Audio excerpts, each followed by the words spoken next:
പശ്ചിമബംഗാളിൽ 11-കാരിയെ ബലാത്സംഗം ചെയ്ത് കൊലപ്പെടുത്തിയ കേസിലെ മുഖ്യപ്രതി പോലീസ് ഏറ്റുമുട്ടലിൽ കൊല്ലപ്പെട്ടു. ബുധനാഴ്ച അർദ്ധരാത്രിയോടെ കുറ്റകൃത്യം നടന്ന സ്ഥലത്ത് തെളിവെടുപ്പിനായി കൊണ്ടുപോയപ്പോഴായിരുന്നു സംഭവം. പോലീസിന്റെ തോക്ക് തട്ടിയെടുത്ത് വെടിയുതിർത്ത് രക്ഷപ്പെടാൻ ശ്രമിച്ച പ്രതിയെ സ്വയം പ്രതിരോധത്തിനായി തിരികെ വെടിവെക്കുകയായിരുന്നുവെന്ന് പോലീസ് അറിയിച്ചു. അതേസമയം ക്രൂരത കാട്ടിയ മകന്റെ മൃതദേഹം തങ്ങൾക്ക് വേണ്ടെന്നും മൃതദേഹം ഏറ്റെടുക്കുന്നില്ല എന്നും വ്യക്തമാക്കി പ്രതിയുടെ മാതാപിതാക്കൾ രംഗത്തെത്തി.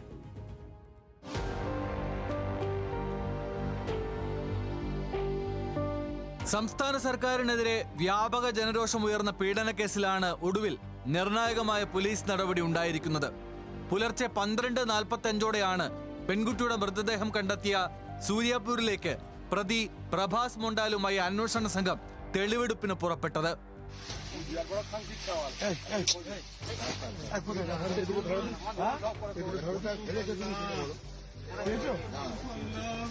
കുറ്റകൃത്യം പുനരാവിഷ്കരിക്കുന്നതിനുള്ള നടപടികൾ ആരംഭിക്കുന്നതിനിടെ പ്രതി അപ്രതീക്ഷിതമായി പോലീസിന്റെ പക്കൽ നിന്ന് തോക്ക് തട്ടിയെടുക്കുകയായിരുന്നു.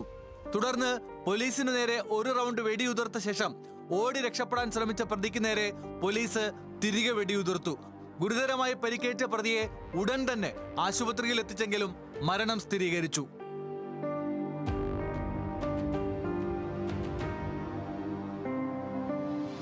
അതിനിടെ മകന്റെ മരണവാർത്ത അറിയിക്കാൻ പോലീസ് ഉദ്യോഗസ്ഥർ വീട്ടിലെത്തിയപ്പോൾ ആശുപത്രിയിലേക്ക് പോകാൻ പോലും മാതാപിതാക്കൾ തയ്യാറായില്ല.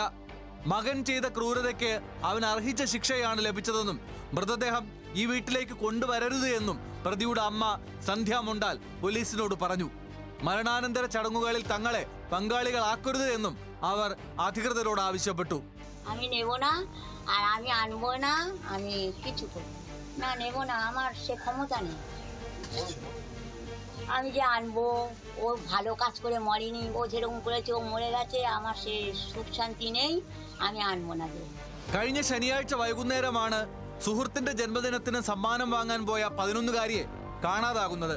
തുടർന്ന് നടത്തിയ തെരച്ചിലിനൊടുവിൽ കുട്ടിയുടെ മൃതദേഹം ചാക്കിൽ കെട്ടിയ നിലയിൽ ബറോയിപ്പൂരിലെ ഒരു കുളത്തിൽ കണ്ടെത്തുകയായിരുന്നു. ആനന്ദ് സർദാർ, ദിവാകർ സർദാർ എന്നിവരാണ് കേസിൽ അറസ്റ്റിലായ മറ്റു പ്രതികൾ.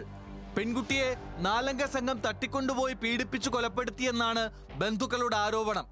നേരത്തെ സംഭവം അറിഞ്ഞ് രോഷാകുലരായ നാട്ടുകാർ പ്രതികളിൽ ഒരാളെ പിടികൂടി തല്ലിക്കൊന്നിരുന്നു.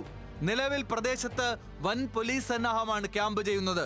സംഭവത്തിൽ കൂടുതൽ അന്വേഷണം തുടരുകയാണെന്ന് പോലീസ് അറിയിച്ചു. National desk news Malayalam.